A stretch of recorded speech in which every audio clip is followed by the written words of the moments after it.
ওম শান্তি। আজকের এই রুহানি মিলনে আপনাকে স্বাগত। ওম শান্তি। কখনো কি মনে হয়েছে যে আমাদের এই আধ্যাত্মিক যাত্রায় জ্ঞান শোনা আর জীবনে তাকে ধারণ করার মধ্যে একটা সেতু তৈরি করা কতটা জরুরি? আসুন আজ আমরা একসঙ্গে বসে বাবার স্মরণে সেই সেতুর 4টি স্তম্ভকে নিয়ে একটু গভীরে মন্থন করি। ওম শান্তি। খুব সুন্দর ভাবনা। আসলেই বাবা আমাদের পুরুষার্থের জন্য যে 4টি মূল বিষয় দিয়েছেন, জ্ঞান, যোগ, ধারণা এবং সেবা, সেগুলো তো মানে আলাদা আলাদা বিষয় নয়, বরং একটা সম্পূর্ণ যাত্রাপথ। হ্যাঁ, একটার একটার সাথে জড়িয়ে আছে। একদম। একটি আরেকটির সাথে এমনভাবে জড়িয়ে আছে যে একটাকে ছাড়া অন্যটা অসম্পূর্ণ থেকে যায়। যেমন? ধরুন, জ্ঞান হলো বীজ, যোগ হলো জল, আচ্ছা। ধারণা হলো সেই বীজ থেকে চারাগাছ বের হওয়া, আর সেবা হলো সেই গাছের সুমিষ্ট ফল যা সকলকে বিলিয়ে দেওয়া হয়। বাহ, কি সুন্দর উদাহরণ। তাহলে চলুন এই যাত্রাপথের প্রথম ধাপে প্রবেশ করা যাক। আমাদের প্রথম স্তম্ভ হল জ্ঞান, অর্থাৎ সেই সত্য আধ্যাত্মিক জ্ঞান যা স্বয়ং বাবা আমাদের দেন। হুম। আর এই জ্ঞানই শুরুতে বাবা আমাদের একটা খুব বড় ভ্রম থেকে মুক্ত করেন, যা হল শিব আর শঙ্করের পার্থক্য। অনেকেই এই দুজনকে এক মনে করে বসেন। হ্যাঁ, আর এই একটা ভুলের কারণে ভক্তির হোল কনসেপ্টটাই বদলে যায়। বাবা খুব স্পষ্টভাবে বোঝান যে শিব হলেন নিরাকার পরমপিতা পরমাত্মা, বিন্দুরূপ, জ্যোতি। তিনি হলেন রচয়িতা, একদম। আর শঙ্কর হলেন তারই এক সূক্ষ্ম দৈবী রচনা। যাকে আমরা সূক্ষ্ম জগতেও দেখি, আবার দেবতাদের ছবিতেও দেখি। ঠিক। এই জ্ঞানটা আমাদের বুদ্ধিকে পরিষ্কার করে দেয় যে আমরা কার সন্তান, আমাদের কার কাছ থেকে উত্তরাধিকার নিতে হবে। এর ফলে আমাদের ভাবনা জগতে একটা বিশাল পরিবর্তন আসে, তাই না? অবশ্যই। আমরা তখন ব্যক্তিত্বের পূজা থেকে বেরিয়ে এসে এক নিরাকার উৎসের সাথে যুক্ত হই। অর্থাৎ যাচনা করার মানসিকতা থেকে বেরিয়ে এসে অধিকার প্রাপ্ত করার স্থিতি তৈরি হয়। এই বিষয়টাকে নিয়ে আমরা সারাদিন একটু ভাবতে পারি। যেমন, আমি কি সারাদিনে নিরাকার শিব বাবাকে আমার পিতারূপে স্মরণ করছি, নাকি আমার বুদ্ধি এখনও শঙ্করের সাকার রূপের দিকে আকৃষ্ট হচ্ছে? আমার সম্পর্কটা কার সাথে বেশি নিবিড়, এটা ভাবার মতো। ঠিক। জ্ঞানের দ্বিতীয় সুন্দর পয়েন্ট হল সম্পূর্ণ বিশ্ব নাটকের চক্রের জ্ঞান। হ্যাঁ, আদি মধ্য অন্তের রহস্য। বাবা আমাদের এই নাটকের আদি মধ্য অন্তের রহস্য বুঝিয়ে দেন। আমরা কারা ছিলাম, ৮৪ জন্ম ধরে আমাদের কি অবস্থা হয়েছে, আর এখন বাবা আমাদের কি বানাচ্ছেন, এই জ্ঞানটা আমাদের স্থিতিকে খুব মজবুত করে দেয়।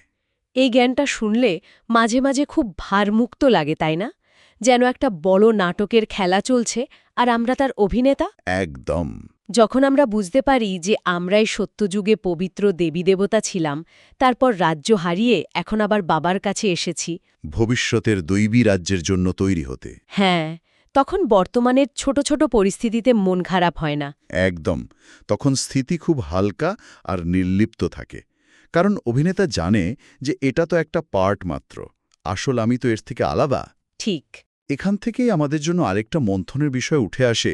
যখন আমি নিজেকে বিশ্বনাটকের একজন অভিনেতা হিসেবে দেখি, তখন কি আমার স্থিতি সত্যি হালকা থাকে, নাকি আমি ছোট ছোট বিষয়ে এখনও জড়িয়ে পড়ি? এই নাটকের মধ্যেই তো ৮৪ জন্মের এক গভীর রহস্য রয়েছে। হুম। বাবা বুঝিয়েছেন যে সবাই কিন্তু সম্পূর্ণ ৮৪ জন্ম নেয় না। এটা শুনে প্রথমে একটু অবাক লাগে। হ্যাঁ, বাবা বলেন যারা এই ঈশ্বরীয় পরিবারের প্রথম থেকে আসে, সম্পূর্ণ পড়াশোনা করে, তারাই সম্পূর্ণ ৮৪ জন্ম নিয়ে চক্রে ফেরে। আর যারা দেরিতে আসে? যারা একটু দেরিতে আসে বা পুরুষার্থে ঢিলেমি করে, তাদের জন্ম কম হয়ে যায়। কেউ ৮০, কেউ ৮২, আবার কেউ হয়তো আরও কম। ও আচ্ছা।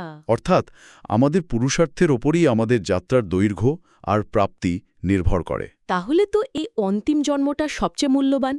এই জন্মে করা পুরুষার্থই আমাদের আগামী ৮৪ জন্মের ভাগ্য তৈরি করবে। একদম। এটা ভাবার মতো বিষয়। আমি কি আমার প্রতিটি জন্মকে মূল্যবান মনে করে এই অন্তিম জন্মে শ্রেষ্ঠ পুরুষার্থ করার প্রতি সম্পূর্ণ মনোযোগ দিচ্ছি? অবশ্যই। আর এই সমস্ত পরিবর্তন যে সময়ে ঘটছে, বাবা সেই সঙ্গম যুগের মহিমা বুঝিয়েছেন। তিনি বলেন তিনি স্বর্গ বা নরকে আসেন না, তিনি আসেন এই দুইয়ের মাঝে, এই কল্যাণকারী পুরুষোত্তম সঙ্গম যুগে। এটা ভাবলেই তো গায়ে কাটা দেয় যে আমরা ঠিক সেই সময় উপস্থিত যখন স্বয়ং বাবা এসছেন পুরনো দুনিয়ার বিনাশ আর নূতন দুনিয়ার স্থাপনা করতে। ঠিক। বাবা বলেন, আমি হেল আর হেভেনের মাঝে সঙ্গমে আসি। এই সময়টাই তো নরককে স্বর্গ বানানোর সময়। আর আমরা সেই সময়ের সাক্ষী, তাই আমাদের নিজেদেরকে প্রশ্ন করা উচিত যে আমি কি সঙ্গম যুগের প্রতিটি মুহূর্তের গুরুত্ব বুঝে সময়কে সফল করার জন্য তীব্র পুরুষার্থ করছি, নাকি আমার সময় এখনও পুরনো দুনিয়ার ব্যর্থ বিষয়ে নষ্ট হচ্ছে। ঠিক। জ্ঞানের শেষ এবং সবচেয়ে মিষ্টি দিকটা হল বাবা আমাদের বোঝান যে তিনি কেবল পিতা নন, তিনি আমাদের মাতাও। হ্যাঁ, বাবা বলেন ফাদার হলেন ক্রিয়েটর, তাই ক্রিয়েশনের জন্য মাদারও প্রয়োজন। আচ্ছা, তিনি ব্রহ্মার শরীরের আধার নিয়ে আমাদের অ্যাডপ্ট করেন, তাই বাপদাদা আমাদের মাতা পিতা উভয়েই। এই ঈশ্বরীয় পরিবারে আমরা বাবার স্নেহ আর মায়ের মমতা দুটোই একসঙ্গে অনুভব করি, যা আমাদের পালনাকে সম্পূর্ণ করে তোলে। এই দুটো সম্পর্ক একসঙ্গে অনুভব করতে পারাটা পালনার এক সম্পূর্ণ অনুভূতি দেয়। আর এটাও আমাদের জন্য একটা গভীর অনুভবের বিষয়।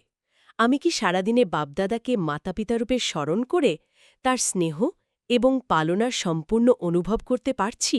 জ্ঞান তো হলো আমাদের বুদ্ধির ভোজন, কিন্তু সেই জ্ঞানকে শক্তিতে পরিণত করার জন্য প্রয়োজন যোগের, তাই না? অবশ্যই। এখানেই আমাদের যাত্রার দ্বিতীয় স্তম্ভ, যোগ বা স্মরণের গুরুত্ব। ঠিক। বাবা এর জন্য একটাই মহামন্ত্র দিয়েছেন, মামে কাম স্মরণ করো। কেবল আমাকে এক বাবাকে স্মরণ করো। এই সহজ কথার পেছনে এত গভীর শক্তি কিভাবে কাজ করে? ব্যাপারটা অনেকটা আতশ কাজ দিয়ে সূর্যের রশ্মিকে কেন্দ্রীভূত করার মতো। যখন বুদ্ধির সমস্ত রশ্মি এক বাবার উপর কেন্দ্রীভূত হয়, তখন জন্মান্তরের পাপ ভস্ম করার মতো অগ্নি উৎপন্ন হয়।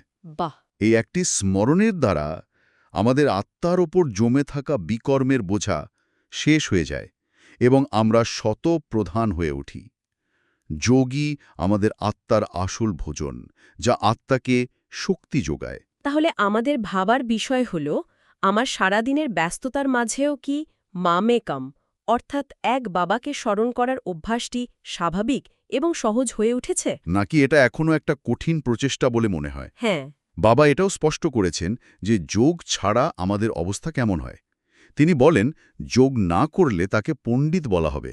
মানে জ্ঞান অনেক শোনাতে পারবে। হ্যাঁ, কিন্তু তার জীবনে শক্তি বা আনন্দ থাকবে না। অর্থাৎ জ্ঞান আছে কিন্তু জীবনে খুশির পারদ চড়ে না, মুখটা শুকনো দেখায়। এটা তো আমরা নিজেদের জীবনেও মাঝে মাঝে অনুভব করি। যখন যোগের স্থিতি ভালো থাকে না, বাবা বলেন মুখমণ্ডল যেন মৃত ব্যক্তির মতো হয়ে যায়। যোগই হল জীবনের আধার। একদম। তাই আমাদের নিজেদের ভেতরের খুশিকে পরীক্ষা করে দেখা উচিত। আমি কি নিজের ভেতরের খুশিকে পরীক্ষা করে দেখি যে আমার যোগের স্থিতি কেমন আছে? আমার চেহারায় কি সেই আধ্যাত্মিক আনন্দ ফুটে ওঠে? যোগকে বাবা এতটাই গুরুত্ব দেন যে তিনি বলেন, বাবার স্মরণ হল ফার্স্ট। এটাই হল প্রথম এবং প্রধান কাজ।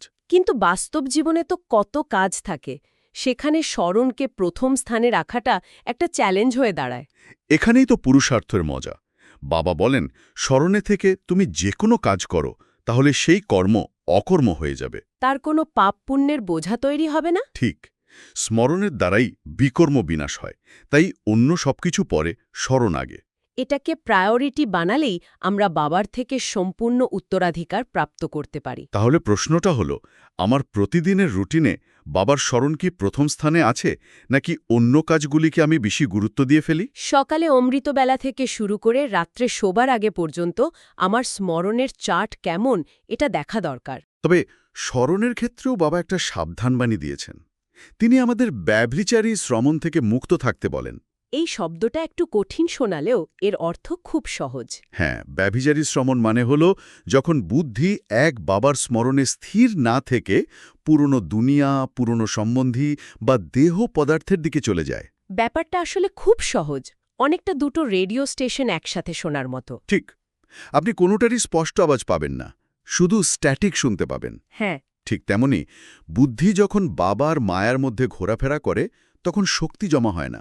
নষ্ট মোহ না হলে এরকম হয়। হ্যাঁ, যা আমাদের সদ্গতি প্রাপ্ত করতে বাধা দেয়। খুব সুন্দর উদাহরণ। তাহলে আমাদের নিজেদের বুদ্ধিকে পরীক্ষা করতে হবে, আমার বুদ্ধি কি এক বাবার স্মরণে স্থির আছে, নাকি পুরনো দুনিয়ার আকর্ষণে এখনো ভটকছে? আর সংগম যুগে বাবার সাথে আমাদের এই যে মিলন, একে বাবা একটি খুব সুন্দর নাম দিয়েছেন, কল্যাণকারী সুন্দর মেলা। আহা! যেখানে পরমাত্মা স্বয়ং এসে আত্মাদের সাথে মিলিত হন। এর চেয়ে সুন্দর মেলার কি হতে পারে? এই ভাবনাটাই তো খুব মিষ্টি। এই মেলাতেই বাবা আমাদের ২১ জন্মের জন্য জীবন মুক্তি দেন। এবং আমাদের দুঃখ থেকে মুক্ত করে শান্তিধাম ও সুখধামে নিয়ে যান। আমরা কত ভাগ্যবান যে আমরা এই মেলারই অংশ। অবশ্যই। আর তাই আমাদের নিজেদেরকে মনে করানো উচিত, আমি কি নিজেকে ভাগ্যবান মনে করি যে আমি এই কল্যাণকারী সুন্দর মেলার অংশ হতে পেরেছি এবং সরাসরি বাবার থেকে উত্তরাধিকার নিচ্ছি? এই খুশির নেশা কি আমার মধ্যে সারাদিন থাকে? আর যখন জ্ঞান আর যোগের শক্তি আমাদের জীবনে স্থিত হয়, তখন তা আমাদের আচরণে প্রকাশ পায়। একেই বাবা বলেন ধারণা। আমাদের পুরুষার্থের তৃতীয় স্তম্ভ। এর মধ্যে প্রথম ধারণা হল দেহী অভিমানী স্থিতি এবং আত্মিক স্নেহ। বাবা বলেন, যত আমরা নিজেকে আত্মা মনে করব, তত অন্যদের মধ্যেও আত্মিক রূপ দেখতে পাব। আচ্ছা। আর তখনই নিজেদের মধ্যে সত্যিকারের আত্মিক স্নেহ স্থাপন করতে পারব। কারণ দেহ অভিমানের কারণেই মতভেদ, ঈর্ষা, ঘৃণা এইসব বিকার সৃষ্টি হয়। আত্মিক দৃষ্টিতেই একতা আর ভালোবাসা আসে, কিন্তু দেহবোধে এসে গেলে ভাই বোনেদের মধ্যেও যে ছোটখাটো মতভেদ হয়, সেখান থেকে বেরোনোর উপায় কি? উপায় একটাই, নিজের স্থিতিকে দেহী অভিমানী বানানো। যখনই মতভেদ হচ্ছে, নিজেকে ১ সেকেন্ডের জন্য থামিয়ে মনে করতে হবে, আমি আত্মা, ও এক শান্ত স্বরূপ আত্মা, আমার ভাই। এই একটা ভাবনাই পরিস্থিতিকে বদলে দিতে পারে। তাহলে আমাদের নিজেদের ব্যবহারের দিকে লক্ষ্য রাখতে হবে। আমার ঈশ্বরীয় পরিবারের ভাই বোনেদের সাথে আমার ব্যবহার কি দেহ অভিমানের উপর ভিত্তি করে হয় নাকি আত্মিক স্নেহের ওপর? এই আত্মিক স্নেহের খুব সুন্দর উদাহরণ দিয়ে বাবা বুঝিয়েছেন, আমাদের ক্ষীরখণ্ড হয়ে থাকতে হবে, লবণাক্ত জল নয়। এই উপমাটা আমার খুব প্রিয়। এটা একটা অসাধারণ উপমা, কারণ ক্ষীরখণ্ড শুধু মিষ্টি নয়, তার মধ্যে দুধ, চিনি, অন্যান্য উপকরণ সব মিলেমিশে এক হয়ে যায়। নিজের আলাদা অস্তিত্বকে হারিয়ে ফেলে। একদম। এটাই হলো মিলেমিশে থাকা। আর লবণাক্ত জল মানে হলো? এক ফোঁটা লবণই যেমন পুরো পাত্রের জলকে নষ্ট করে দেয়। ঠিক তেমনি আমাদের একটুখানি কটু কথা বা নেতিবাচক আচরণ পুরো ঈশ্বরীয় পরিবেশকে তিক্ত করে দিতে পারে। যারা নিজেদের মধ্যে লবণাক্ত জলের মতো থাকে, তারা উঁচু পদ প্রাপ্ত করতে পারে না। তাহলে আমাদের ইন্ট্রোস্পেক্ট করার বিষয় হল, আমার কথা বা আচরণ কি অন্যদের জন্য ক্ষীরখণ্ডের মতো মিষ্টি, নাকি লবণাক্ত জলের মতো কষ্টদায়ক? আমি কি সম্পর্ককে জুড়ছি নাকি ভাঙছি? একদম। ধারণার মূল সার হল বাবার শ্রীমতে চলা। বাবার লক্ষ্য হল আমাদের সবাইকে সর্বগুণ সম্পন্ন, ১৬ কলা সম্পূর্ণ বানানো। আর তার জন্য তিনি আমাদের প্রতিদিন শ্রীমত বা শ্রেষ্ঠ মত প্রদান করেন। শ্রীমতে চলা মানে তো নিজের মনোমতকে ত্যাগ করা। এটা পুরুষার্থের একটা বড় অধ্যায়, তাই না? কারণ আমাদের অনেক বছরের পুরনো অভ্যাস থাকে নিজের মতো করে চলার। ঠিক। আর যারা বাবার প্রতিটি শ্রীমতকে বিনা দ্বিধায় নিজের জীবনে প্রয়োগ করে, তারাই সর্বগুণ সম্পন্ন হয়ে বিজয়মালার দানা হয়। আর যারা নিজের মনোমত অনুযায়ী চলে, তারা প্রজাতে চলে যায়। তাহলে আমাদের নিজেদেরকে জিজ্ঞেস করতে হবে, আমি কি বাবার প্রতিটি শ্রীমতকে সম্পূর্ণভাবে অনুসরণ করি, নাকি নিজের সুবিধা অনুযায়ী কিছু মানি আর কিছু ছাড়ি? পুরুষার্থের ক্ষেত্রে বাবা আমাদের অ্যাকিউরেট হওয়ার জন্য প্রেরণা দেন। তিনি ঘড়ির উদাহরণ দিয়েছেন।